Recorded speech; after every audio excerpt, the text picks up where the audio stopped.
우리는 지난 22주 동안 22시간 동안 갈라디아서를 함께 1장 1절부터 쭉 살펴보았습니다. 오늘은 그 마지막 시간입니다. 6장밖에 안 되는 짧은 갈라디아서는 할례라는 유대인들의 전통이 복음을 훼손하는 문제를 야기시켜서 바울이 참된 복음을 갈라디아 교회에 다시 설명하기 위해 쓴 편지, 그게 갈라디아서였지요. 할례가 무엇입니까? 예, 우리가 흔히들 말하는 포경 수술이 할례죠. 그 이스라엘 사람들에게는 할례라는 명칭으로 구약 시대 아브라함 때부터 이어내려져 온 전통이라는 겁니다. 그것도 종교적인 전통이라는 거죠. 그래서 유대교에서는 하나님의 백성이라는 증거로 남자 아기는 태어난 지 8일이 되면 할례를 행하게 되어 있었고요. 그렇게 전통적으로 계속 이어져 내려왔었다라는 겁니다. 아브라함 이후로 구약 시대에도 이 할례가 행해졌고요. 신약 시대에도 할례가 행해졌습니다. 예수님도 할례를 받으셨죠. 며칠 만에요? 난지 8일 만에 받으셨다. 성경 복음서에 기록되어 있지요. 또요, 바울도 진짜 자신은 찐 유대인이기 때문에 나도 할례를 받았다. 자신이 할례 받았음을 확인시켜 줍니다. 그리고 디모데도 그렇죠. 근데 디모데의 경우는 조금 다릅니다. 어떻게 다르죠? 어머니는 유대인 맞는데 아버지는 그리스인, 헬라인이었다라는 거예요. 즉 아버지가 이방이었던 관계로 이 디모데는 어릴 적 8일 만에 할례를 받지 않았습니다. 커서 사도 바울이 디모데를 만났을 때에 디모데에게 할례를 행합니다. 그때서야 디모데가 할례를 받습니다. 어찌되었든지 우리가 성경에서 자주 보고 우리의 그 본이 되시는 그리스도부터 시작해서 바울도 디모데도 다 할례를 받았다라는 겁니다.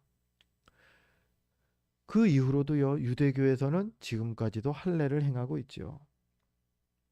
그럼 우리는요? 우리도 마찬가지죠. 기독교인도 할례를 받습니다. 대신 할례라는 명칭이 아니라 포경수술이라고 하죠.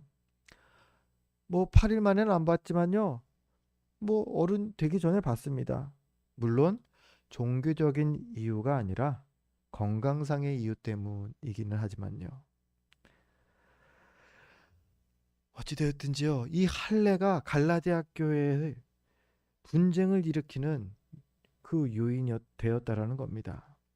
그런데 그게 그냥 할례를 받느냐 할례를 받지 않느냐의 문제가 아니라 구원과 연관되는 문제였기 때문에 사도 바울은 심각하게 이 갈라디아서라는 이 편지를 이 갈라디아 교회에 보낸 거죠. 유대교 출신 그 기독교인들이 갈라디아 교회로 찾아와서 그들에게 가르친 것이 무엇이냐? 할례를 받아야 구원을 받는다. 할례를 받는 게 구원의 조건이다라고 주장했다라는 겁니다. 당연히 이건 온전한 복음이 아니었습니다. 할례 받아야만 구원받는 것입니까? 아니죠. 구원은 어떻게 받아요? 오직 믿음으로 받는 것이 구원입니다. 그게 예수 그리스도의 십자가, 그 십자가의 공로 아닙니까? 그래서 바울이 갈라디아 교회에 편지를 보내서 이 참된 복음을 다시 설명하는 겁니다. 할례 때문에 구원받고 못 받고가 아니라 너희 믿음으로 구원받는 거다. 게다가 바울은 이렇게 할례를 주장하는 이들이 복음에 있어서뿐만 아니라 그 의도 또한 바르지 않았다고 지적합니다. 그게 오늘 본문입니다. 12절에 첫 번째 그들이 가지고 있는 목적이 나옵니다. 우리 성경을 보면서 갈라디아서 6장 12절 말씀 같이 읽어보겠습니다. 무릇 육체의 모양을 내려 하는 자들이 억지로 너희에게 할례를 받게 함은 그들이 그리스도의 십자가로 말미암아 박해를 면하려 할 뿐이라. 십자가로 인한 박해를 피하기 위해서래요. 십자가, 이 그리스도의 십자가를 믿는다. 내가 그 십자가를 내가 고백합니다라고 하면 박해를 했다라는 거예요. 마치 이거지요. 우리 일제 강점기 때 신사참배를 강요했었죠, 일본이. 일본의 황제 천황을 신격화하는 의식인 거예요. 그 천황에게 절하라는 거예요. 사람으로서가 아니라 왕으로서가 아니라 신으로서 절하는 거기 때문에 그 많은 믿음의 선배들이 이를 반대했고요. 그러다가 순교하게 되었었죠. 이거하고 마찬가지로요. 이 초기 그 기독교의 시대에 이러한 박해가 있었다라는 거예요. 십자가를 인정하면은 박해를 받는다라는 겁니다. 여러분, 이게 생명과 관계되는 거기 때문에 이 이유는 어쩔 수 없는 이유입니다. 여러분, 그렇게 타협할 만한 일일까요? 아니요. 지금 사도 바울이 이 편지를 쓰는 거는 아니다. 이건 정말 타협해서는 안 되는 거다. 이것 때문에 저것 때문에 십자가를 부인하면 안 된다. 십자가의 그 공로를 부인해서는 안 된다라는 겁니다. 실제 이 사도 바울의 이 신앙을 그 동일하게 고백한 초대교회의 많은 이들이 이 십자가를 지키려고 힘썼죠. 기독교가 로마의 그 국교로 정식으로 공인된 것은 AD 313년입니다. 즉 예수께서 승천하신 AD 30년 그 전후 그때로부터 300여 년 동안 기독교는 비공식적인, 심지어는 좀 이교도 이단으로 여겨지면서 있었다라는 거죠. 그 가운데에 교회 역사에 기록된 로마의 큰 박해가 10번 일어납니다.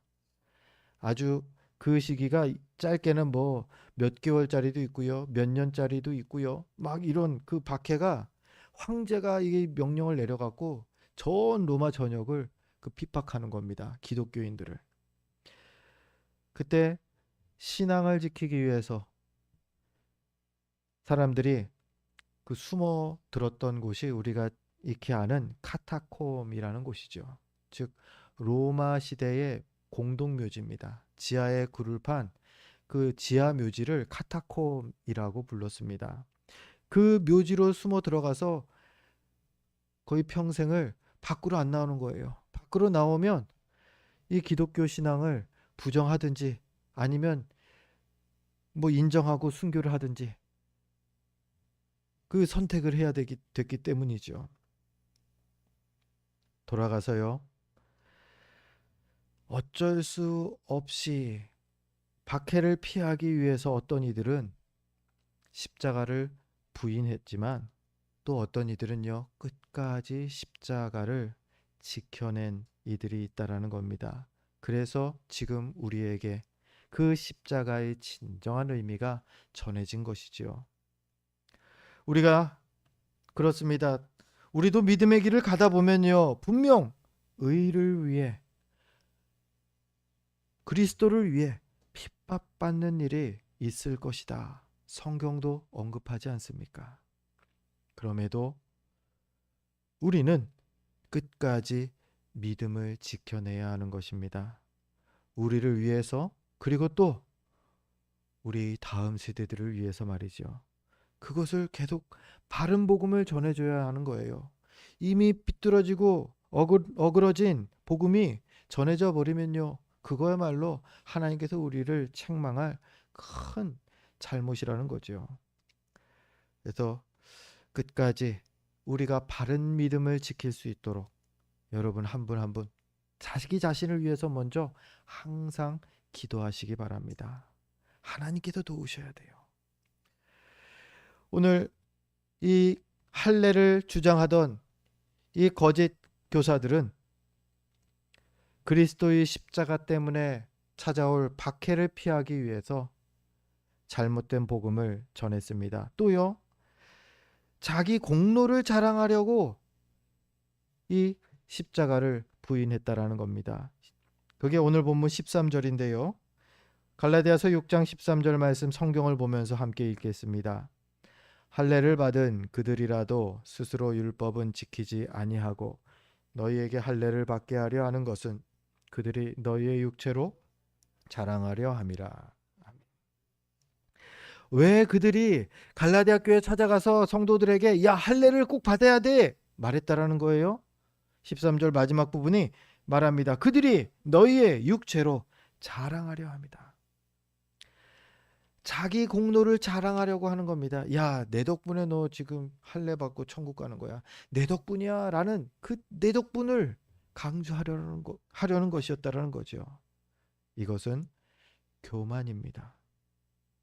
할례를 주장한 이들은 자기들 주장으로 교인들이 구원받게 된 거라고 자랑하기를 원했던 거죠. 여기서 많이들 할례를 받았어요. 그럼 저쪽 교회 가서 또 얘기를 하는 겁니다. 야, 이쪽 교회는 다 받았어. 내가 이렇게 얘기했더니 다 받았어. 여러분, 이게 자랑거리가 맞습니까? 아닙니다. 구원의 모든 공로는요, 오로지 주님께만 있습니다. 우리를 부르신 것도 그렇고요. 우리에게 믿음을 주신 것도 그렇고요. 우리로 거룩한 삶을 매일 살 수 있게 해주시는 그 모든 일들, 내가 하는 게 아니라 우리 안에서 주님께서 하시는 일이라는 거죠. 그리스도의 십자가가 그래서 귀한 것이죠. 그래서 거룩한 성도는요, 삶 속에서 교만하지 않습니다. 스스로 겸손하려고 계속 힘쓰고요, 오직 하나님만 높여드리려 노력합니다. 바울이 그런 좋은 본이 되고 있지요. 그는 오늘도 자신을 자랑하지 않습니다. 바울은 오직 그리스도의 십자가만 자랑했고 또 앞으로도 자랑하겠노라 말하는 것입니다. 빌립보서 3장을 보면요, 바울이 자신의 그 과거의 그 스펙을 소개합니다. 내가 어떤 사람이냐면 하면서 쭉 열거를 해요. 혈통으로 보면은 제때 할례를 받은, 그러니까 난지 8일 만에 받은 그 전통 유대인이고, 베냐민 지파로 히브리인 중에 히브리인이다. 그러니까 뭐라고 그래요? 아주 FM대로 나는 제대로 된 유대인이다, 제대로 된 히브리인이다라고 이 속에 자신의 혈통을 소개합니다. 그리고요, 학벌은요, 그 시대 최고, 그 유대교 가운데 최고라고 쳐주던 가말리엘 문화에서 배운 사람이다. 즉 성경을 제대로, 구약 성경을 제대로 배웠다라는 거예요. 어설프게 그럴걸? 이게 아니라 나는 여기서부터 여기까지 싹 다 외우고 이 말 뜻은 이것이고 이렇기 때문에 이렇다 감히 말할 수 있는, 지금으로 치면 박사님 같은, 그만큼 학벌도 아주 훌륭했다라는 겁니다. 지위도 그렇습니다. 그는 바리새인 중에도 열심히 있는 사람이었습니다. 즉 바리새인, 유대 그 교인들에게 존경받는 유대교 지도자들이었죠. 특별히 바울의 경우는 차세대 지도자로 인정까지 이미 받은 젊은 그 유대교 그 바리새인이었다라는 겁니다. 혈통도 학벌도 지위도 모든 게 다른 사람, 보통 사람과는 비교도 안 되는 대단한 사람이었다. 자신이 자기 자신을 그렇게 소개합니다. 그러고 나서 무엇을 말하냐면요, 이것들을 모두 배설물로 여긴다. 이것들 모두 나에게는 의미 없는 것이다. 이렇게 말합니다. 왜요? 그리스도 예수를 아는 지식이 얼마나 고상한지 내가 알게 됐기 때문이야. 이게 빌립보서 3장에서 바울이 자신의 그 자랑할 거리를 막 열거하고 나서 하는 얘기예요. 자기 자랑한 겁니까? 아니요. 이 모든 것들이 의미 없는 거다. 딱 하나. 그는 그래서 말합니다. 내가 자랑할 것은 그리스도의 십자가다. 오늘 본문 14절이 그 내용을 또한 사도 바울이 다시 한번 고백하는 것이죠. 성경 갈라디아서 6장 14절 말씀도 같이 함께 쭉 읽어보겠습니다. 그러나 내게는 우리 주 예수 그리스도의 십자가 외에 결코 자랑할 것이 없으니 그리스도로 말미암아 세상이 나를 대하여 십자가에 못 박히고 내가 또한 세상을 대하여 그러하니라. 아멘. 사도 바울은 무엇을 말합니까? 나의 자랑거리? 학벌도 아니고 지위도 아니고 뭐 혈통도 아니야. 예수 그리스도야. 그리스도의 십자가, 이거 하나 내가 내 안에 내 마음에 품었다라는 게 내 자랑거리야. 그는 말로만이 아니라요, 그 증거로 평생 세계를 누비며 이 그리스도의 십자가만 자랑하면서 살았죠. 그러면 이 십자가가 얼마나 자랑스러운 것이길래 바울은 세상 자랑 다 버리고 이 십자가만 자랑하며 살았을까요? 성경은 십자가가 얼마나 우리의 귀한 자랑거리가 되는지를 여러 가지 설명합니다. 그 가운데 세 가지를 대표적으로 뽑아봤습니다. 첫 번째는요, 십자가는 능력이기 때문에 자랑스럽습니다. 오늘 오늘 주보를 보면서 고린도전서 1장 18절 말씀 같이 읽겠습니다. 십자가의 도가 멸망하는 자들에게는 미련한 것이요 구원을 받는 우리에게는 하나님의 능력이라. 아멘. 그렇습니다. 예수 그리스도께서 지신 십자가는요, 능력이 있는 십자가입니다.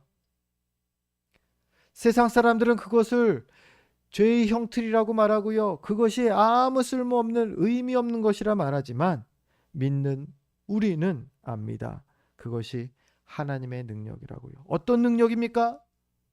구원을 받게 하는, 구원을 이루시는 능력의 십자가라는 겁니다. 우리의 죄를 사하여 주시는 그 십자가라는 겁니다. 새 생명을 우리에게 주시는 그 능력이 있는 십자가라는 겁니다. 그리고 무엇보다도요, 누구에게든지 주시는 능력이 있는 십자가라는 거죠. 누구든지 죄사함 받고 주님을 찾는 이들에게 누구든지 새 생명을 얻게 하는 그 능력이 있는 십자가라는 겁니다. 사도 바울은 이 능력의 십자가를 고백합니다. 또요, 십자가는요, 승리의 십자가입니다. 골로새서 2장 15절 우리 주보를 보면서 같이 읽습니다.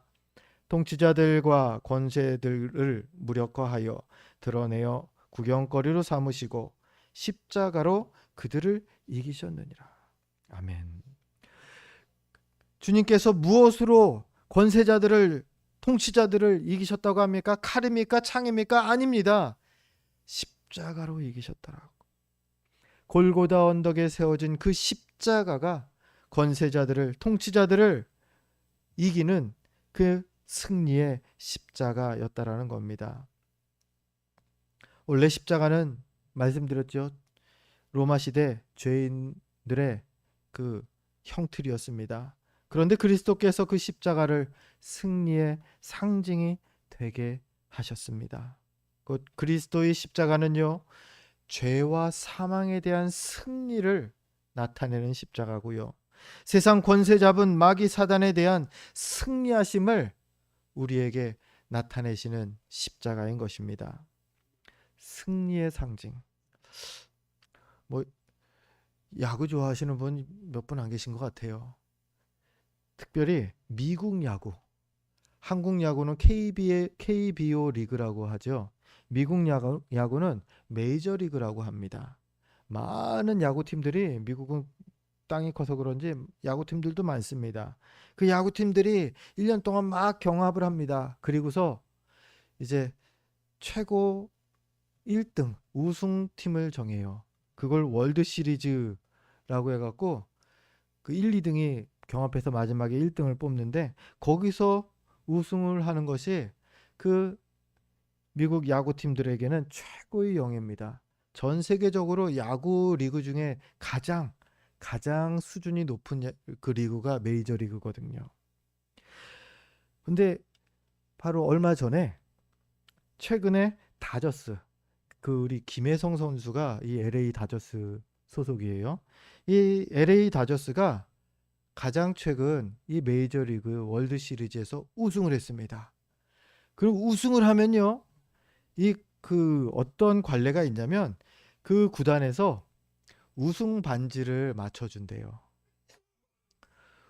2025년, 26년 리그에서 우리가 우승했으니까 자, 우승 반지를 딱 맞춰 주는데 야, 뭐 그냥 반지 끼는 게 이 수준이 아니에요.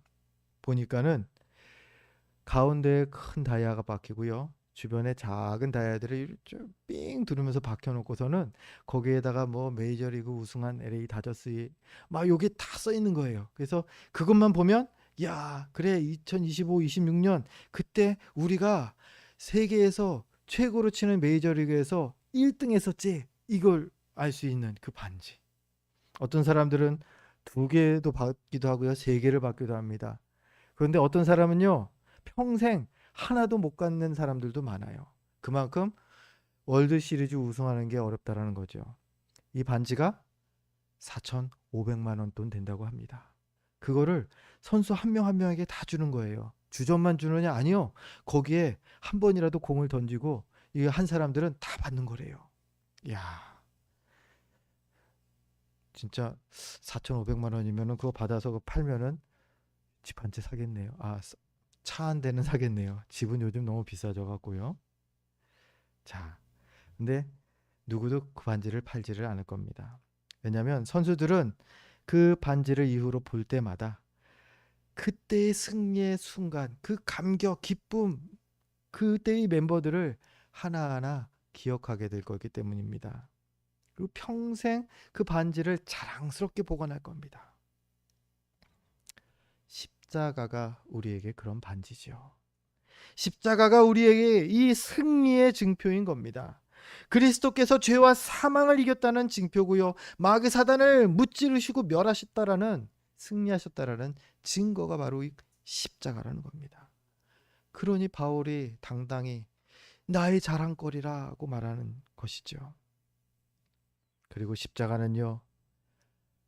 하나님께서 우리를 향한 사랑, 그 사랑을 증거하는 증표 또한 됩니다. 갈라디아서 2장 20절입니다. 우리 주보를 보면서 또 같이 읽겠습니다.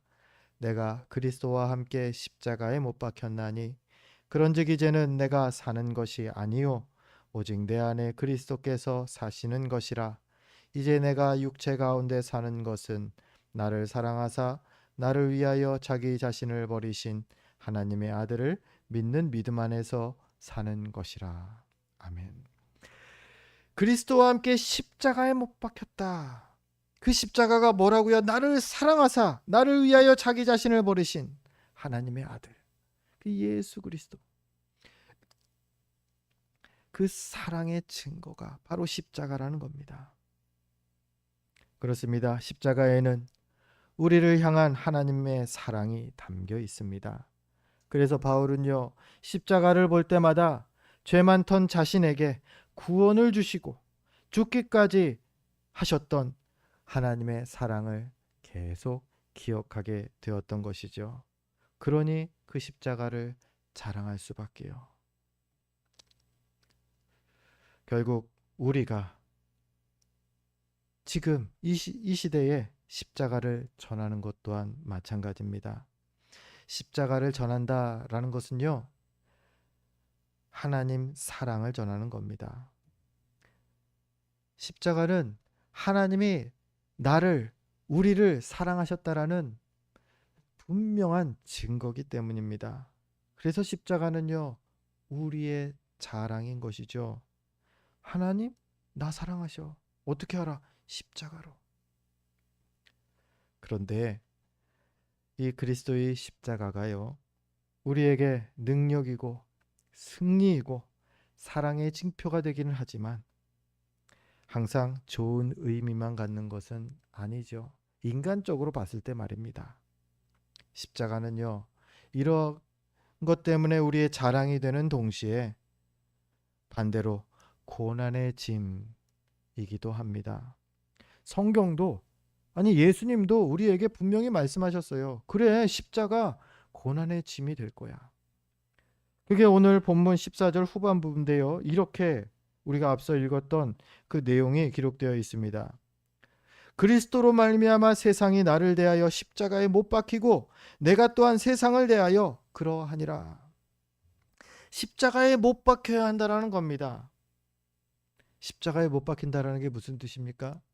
손을, 발을 못 박히고 나면요, 자유를 제한받는다라는 얘기죠. 14절 후반부는 두 가지로 그 설명을 합니다. 첫 번째는요, 내 안에서 세상 가치가 십자가에 못 박혀야 한다 말합니다. 세상이 나를 대하여 십자가에 못 박힌다. 즉 세상이라는 그 쾌락과 물질 만능주의와 그러한 세상의 가치관이 내 안에서 못 박혀야 된다는 겁니다. 나에게서 그것이 움트지 않고 옴짝달싹 못하게 해야 한다는 것입니다. 더 이상 세상 가치가 나의 주인이 되지 않게 해야 한다는 거죠. 또요, 내가 또한 세상을 대하여 그러해야 한다고 말합니다. 즉 죄악된 세상 속에서 내가 십자가에 못 박혀야 한다는 겁니다. 내 성품이, 내 혈기가, 내 지위가, 내 혈통이, 내 그 어떠함이 십자가에 못 박혀서 내 자랑이 드러나지 않아야 한다는 겁니다. 십자가에 못 박힌다라는 것, 바로 그렇게 나의 자유가 내 안에서 세상 가치관에 못 박혀진다라는 것입니다. 예수님도 같은 말씀을 하십니다. 예수님께서 제시하는 제자의 삶을 보면 그렇지요. 누가복음 9장 23절인데요. 우리 주보를 보면서 누가복음 9장 23절도 같이 읽습니다. 또 무리에게 이르시되 아무든지 나를 따라오려거든 자기를 부인하고 날마다 제 십자가를 지고 나를 따를 것이니라. 아멘. 예수님도 아시는 거예요. 바울도 인정했습니다. 그래, 십자가 지는 거는 내 자유를 포기하는 거야. 내 자랑거리를 다 내려놓는 거야. 예수님은요, 너 자신을 부인하는 것이다. 너 자신의 십자가의 짐, 그 무게를 네가 지고 걸어가는 것이다. 무엇이요? 제자로 사는 삶이 말이죠. 그렇습니다. 우리는 우리 주님께 제자로 부르심 받은 하나님의 일꾼들입니다. 제자라면요, 이 십자가의 삶을 살아야 한다. 이게 예수님께서 지금 권면하시는 말씀이죠. 제자 아닌 사람에게 하는 말이 아니에요. 굳이 난 제자 아닌데 하는 분들은 들으실 필요 없습니다. 그런데 반대로요, 내가 주님의 제자요, 하나님의 백성이라면 이 말을 마음에 새기셔야 할 겁니다. 자기를 부인하고 자기 십자가를 지는 것입니다. 이제 말씀을 정리합니다. 오늘 갈라디아서 6장 15절에서는 그래서 사도 바울은 이렇게 정리하고 있습니다. 할례나 무할례가 아무것도 아니로되 오직 새로 지으심을 받는 것만이 중요하니라. 새로 지으심을 받는 것만이 중요하다라는 겁니다. 뭐가 중요하지 않아요? 할례 받았냐 안 받았냐, 어떤 행실로 살았냐, 그거는 중요하지 않답니다. 구원받는데, 새 생명을 얻는 데에 중요하지 않다라는 거예요. 또 어떤 사람은 그렇게 또 오해를 해요. 야, 아무렇게나 살아도 된다던데? 아니에요. 그게 아니죠. 그리스도인답게 제자의 삶을 십자가를 지고 살아야 한다. 예수님 말씀해 주셨잖아요. 할례가 받든 안 받든 중요하지 않다라는 것은요. 구원에 있어서 말하는 거죠. 우리의 행실이 중요하지 않다라고 말하는 것은 구원받는 데 있어서 중요하지 않다라는 거지. 구원의 조건이 아니라는 거지. 우리의 선한 행실은 무엇이라고요? 열매라고요. 구원받은 백성의 다 마땅히 맺어야 할 열매라고요. 십자가를 우리가 바라보아야 하겠습니다. 그럴 때 십자가가 우리를 새롭게 하십니다. 그래서 십자가가 중요하고요. 십자가가 나의 또 우리의 자랑인 것이죠. 바라기는 그리스도의 십자가에 담긴 의미를 더 깊이 묵상하시고 그렇게 더 깊이 십자가를 깨달으셔서 더 십자가를 붙잡으시고 더 십자가만 자랑하게 되는 성숙한 저와 여러분 되시기를 주의 이름으로 축원드립니다. 기도하겠습니다.